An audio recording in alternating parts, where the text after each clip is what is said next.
katika moja ya sehemu ambazo unatakiwa na nidhamu sana ni watu ambao wanakuzunguka. Wewe hautaki kuwa yaani wewe si mtu ambaye kila mtu anatakiwa awe rafiki yako au kila mtu anatakiwa uwe na uhusiano naye wa karibu. Kuna marafiki ambao unatakiwa kuwapunguza kwenye chini yako.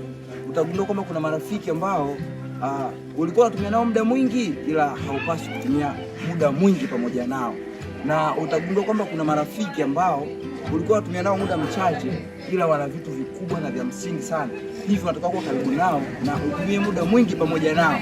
Kumbuka kwamba marafiki ambao hawana mwelekeo sawa pamoja na wewe au hawaelekei katika mwelekeo mmoja na wewe sio marafiki ambao unatakiwa kuwa nao karibu sana au kutumia muda mwingi pamoja nao.